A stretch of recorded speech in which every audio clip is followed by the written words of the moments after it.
الحمدللہ رب العالمین والصلاۃ والسلام علی رسولہ الکریم اعوذ باللہ من الشیطان الرجیم بسم اللہ الرحمن الرحیم۔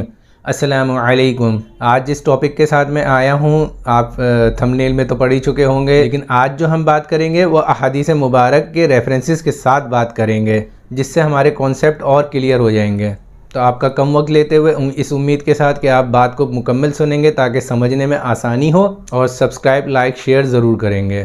کھانا کھانے کی سب سے پہلی سنت یہ ہے کہ آپ صلی اللہ تعالیٰ علیہ وآلہ وسلم ہاتھ دھو کے کھانے کے دسترخوان پہ تشریف فرما ہوتے تھے۔ تو آپ کو حدیث شریف پڑھ کے سنانے لگا ہوں۔ جناب عمر بن ابی سلمہ رضی اللہ تعالیٰ عنہ راوی ہیں کہ مجھے رسول اللہ صلی اللہ تعالیٰ علیہ وآلہ وسلم نے ہدایت فرمائی کہ بسم اللہ پڑھ کر دائیں ہاتھ سے کھانا کھاؤ اور اپنے سامنے سے کھاؤ۔ یہاں تو یہ یاد دہانی ہو گئی اس بات کی کہ بسم اللہ پڑھ کے کھانا، سیدھے ہاتھ سے، دائیں کا مطلب رائٹ ہینڈ سے کھانا کھانا، اور اپنی طرف سے کھانا کھانا۔ اور دوسری حدیث ہے ام المومنین حضرت عائشہ رضی اللہ تعالی عنہ فرماتی ہیں کہ رسول اللہ صلی اللہ تعالی علیہ وآلہ وسلم نے فرمایا کہ تم میں سے جب کوئی کھانا کھائے تو اسے چاہیے کہ بسم اللہ شروع کرتے وقت پڑھ لے، اور ابتدا میں بسم اللہ اگر بھول جائے تو جب یاد آئے کہے بسم اللہ اولہ و آخر۔ اس کے معنی لکھے ہیں اللہ کے نام کے ساتھ ابتدا بھی اور انتہا بھی۔ دیکھیں انسان جو ہے وہ خطا کا پتلا ہے، اس سے غلطیاں بھی ہو سکتی ہیں اور اس میں بھول چوک بھی ہو سکتی ہے۔ اللہ پاک تو غفور الرحیم ہے، اپنی رحمت سے اس کو معاف فرما دیتے ہیں، لیکن جو بسم اللہ پڑھنے کا عمل پہلے ہوتا ہے اگر وہ کوئی بھی مسلمان بھول جائے تو اس کو چاہیے کہ جب بھی اس کو یاد آئے تو وہ فوراً سے کہے کہ بسم اللہ اولہ و آخر۔ یہ عمل کر لیا کرے، انشاءاللہ تعالی بسم اللہ کی برکتیں مل جائیں گی پوری۔ یہ والی حدیث غور سے سنیے گا۔ جناب جابر رضی اللہ تعالیٰ عنہ راوی ہیں کہ میں نے رسول اللہ صلی اللہ تعالیٰ علیہ وآلہ وسلم کو فرماتے ہوئے سنا کہ جب آدمی اپنے گھر میں داخل ہوتے وقت نیز کھانا شروع کرتے وقت اللہ کو یاد کر لیتا ہے، یعنی بسم اللہ کہہ لیتا ہے، تو شیطان اپنے ستنگڑوں سے کہتا ہے کہ یہاں سے نکلو، یہاں تو نہ تمہاری شب بصرہ کا کوئی انتظام ہے، نہ گنجائش اور نہ کھانے کو کچھ۔ اور جب وہ آدمی گھر میں داخل ہوتے وقت بسم اللہ نہیں کہتا تو شیطان کہتا ہے چلو رات گزارنے کا انتظام ہو گیا، اور جب وہ کھانا کھانے پر بسم اللہ نہیں پڑھتا تو شیطان کہتا ہے کہ او بھائی کھانے کا بھی انتظام ہو گیا۔ یہاں بات یہ سمجھ لینی چاہیے کہ جب بھی گھر کے اندر داخل ہوں بسم اللہ پڑھ کے داخل ہوں، تاکہ شیطان جو ہے وہ ان کے ستنگڑ جو کہا گیا، وہ میری سمجھ میں تو یہ آیا کہ اس کے جو پیروکار ہوتے ہیں وہ اس کے ساتھ شیطان داخل نہ ہو سکے، اور جس گھر میں شیطان داخل ہو گیا تو وہ فتنہ فساد تو کرے گا ہی، اور سب سے بڑا وہ فتنہ مچاتا ہے کہ میاں بیوی میں فساد پیدا کر دیتا ہے، پھر اولاد اور ماں باپ کے بیچ میں فساد پیدا کرے گا، اور بہن بھائیوں کے اندر فساد پیدا کرے گا۔ اور جو لوگ بسم اللہ پڑھ کے داخل ہوں گے اس حدیث شریف کی روشنی میں تو شیطان ان کے ساتھ ان کے گھروں کے اندر داخل ہی نہیں ہوگا، تو فتنہ کہاں سے مچائے گا؟ تو اس چیز کا روٹین بنائیں کہ گھر میں جب بھی داخل ہوں بسم اللہ پڑھ کے داخل ہوں۔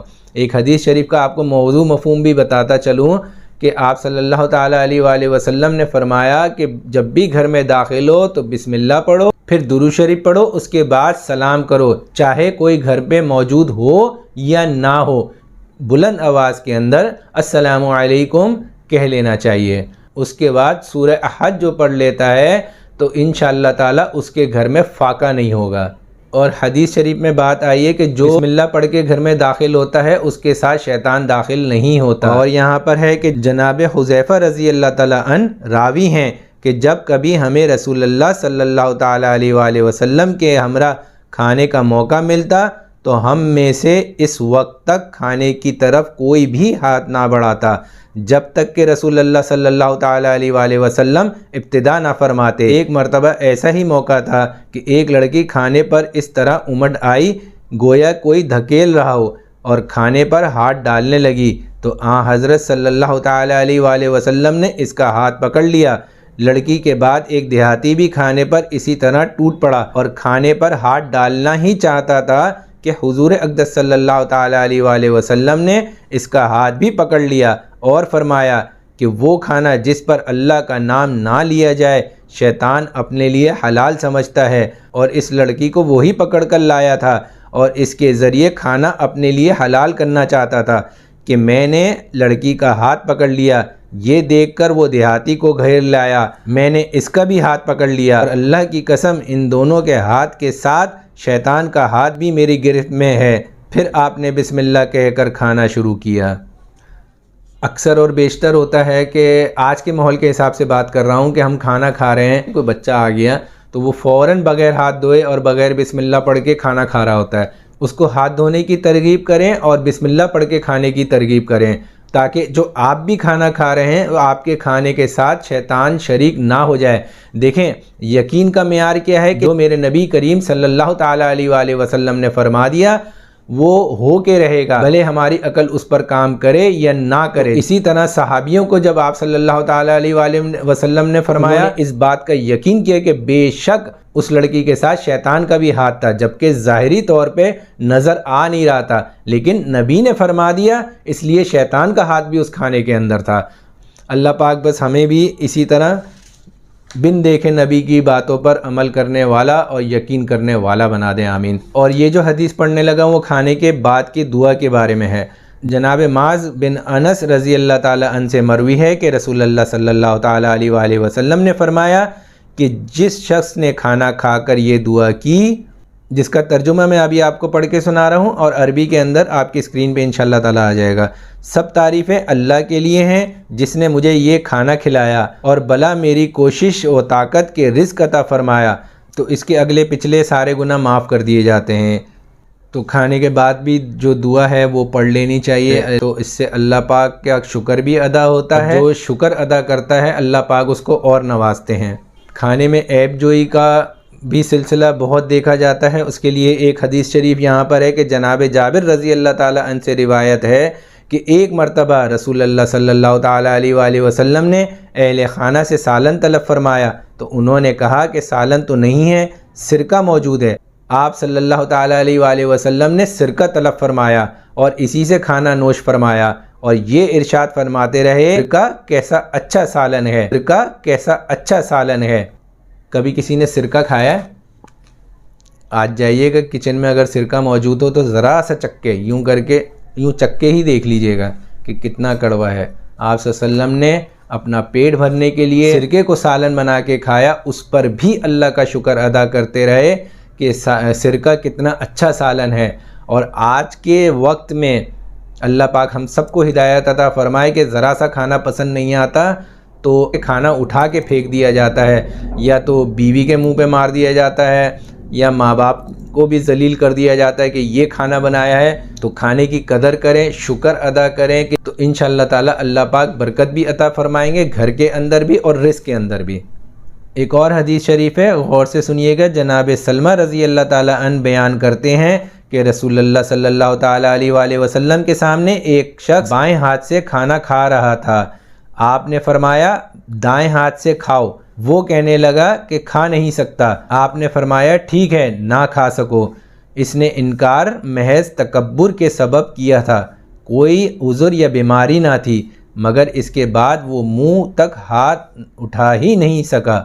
یہ بات بھی سمجھ لیجئے کہ بہت سے لوگ ہوتے ہیں جو لیفٹ ہینڈی ہوتے ہیں، وہ رائٹ ہینڈ یوز نہیں کرتے، تو ان کے لیے تو کچھ گنجائش موجود ہے، لیکن وہ لوگ جو سیدھے ہاتھ سے کھانا کھا سکتے ہیں، لوگ چھری کانٹے سے کھا رہے ہوتے ہیں۔ اگر چھری کانٹے سے کھا رہے ہیں تو وہ ان کا اپنا فعل ہے، لیکن اس میں بھی الٹے ہاتھ سے اپنے کھانا کھا رہے ہوتے ہیں، نائف سے کاٹ رہے ہوں گے اور فورک سے منہ میں لے رہے ہوں گے، تو کھانا تو منہ میں جا رہا ہے لیفٹ ہینڈ سے، تو اس چیز سے بچیں، اور کھانا ہے اسپون سے ہی تو رائٹ ہینڈ سے ہی کھا لیں۔ اور اس پہ مزید معلومات کے لیے کسی مفتی اور عالم سے جا کر اور مزید معلومات آپ لے سکتے ہیں۔ ایک حدیث اور سنا رہا ہوں آپ کو، ٹیک لگا کر کھانے کی ممانعت۔ جناب ابو حذیفہ بن عبداللہ رضی اللہ تعالیٰ عنہ کہتے ہیں کہ رسول اللہ صلی اللہ تعالیٰ علیہ وآلہ وسلم نے فرمایا میں ٹیک لگا کر کھانا پسند نہیں کرتا۔ ٹیک لگا کر کھانا کھانا نبی کریم صلی اللہ تعالیٰ علیہ وآلہ وسلم کو بالکل ناپسند تھا۔ اور ایک حدیث شریف کی روایت اور یہ بھی ہے کہ اس طرح بیٹھ کے کھانا کے نیچے گدا رکھا ہو، ایک الگ سے بادشاہت ہو، سائڈوں میں اور بھی تکیے وغیرہ رکھے ہوں، اونچی جگہ ہو، تو اس سے بھی اجتناب کرنا چاہیے، بچنا چاہیے۔ وہ طریقہ بھی آپ صلی اللہ تعالیٰ علیہ وآلہ وسلم کو پسند نہیں تھا۔ اور کھانا جو کھانا چاہیے وہ اس کی اصل سنت ہے 3 انگلیوں سے کھانا کھانا، تو اس کے لیے بھی حدیث شریف ہے۔ جناب کعب بن مالک رضی اللہ تعالیٰ عنہ کہتے ہیں کہ میں نے رسول اللہ صلی اللہ تعالیٰ علیہ وآلہ وسلم کو 3 انگلیوں سے کھاتے دیکھا ہے۔ جب آپ صلی اللہ تعالیٰ علیہ وآلہ وسلم فارغ ہوتے تو ان کو چاٹ لیتے۔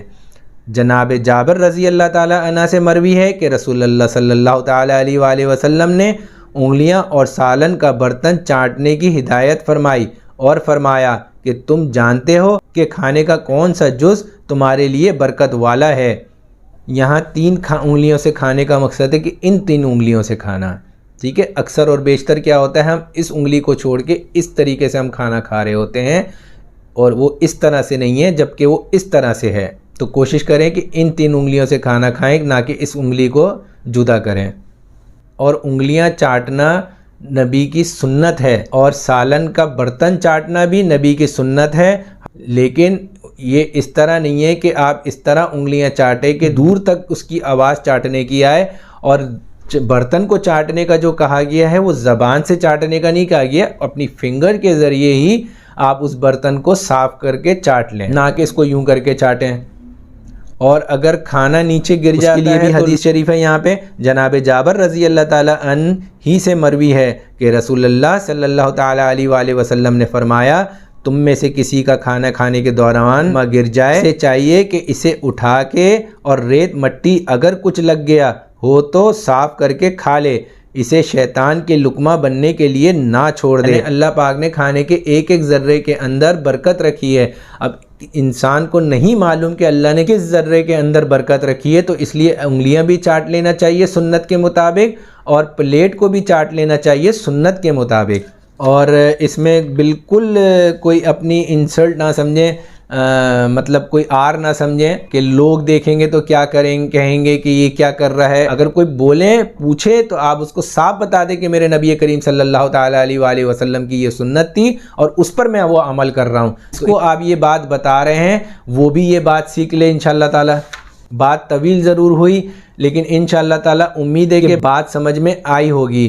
اور ہمیشہ کی طرح اللہ پاک سے دعا ہے کہ جو پڑھا سنا ہمیں اللہ پاک اس پر عمل کی توفیق عطا فرمائے، اور مجھ سے اگر کچھ کہنے میں پڑھنے میں غلطی ہو گئی ہو تو اللہ پاک اپنی رحمت سے اسے معاف فرمائے، اس امید کے ساتھ کہ انشاءاللہ پھر ملاقات ہوگی دعاؤں کی درخواست کے ساتھ۔ جزاک اللہ خیر، السلام علیکم۔ یہ ضرور کہنا چاہوں گا کہ فیڈ بیک ضرور دیجیے گا، اور سبسکرائب، لائک، شیئر ضرور کیا کریں۔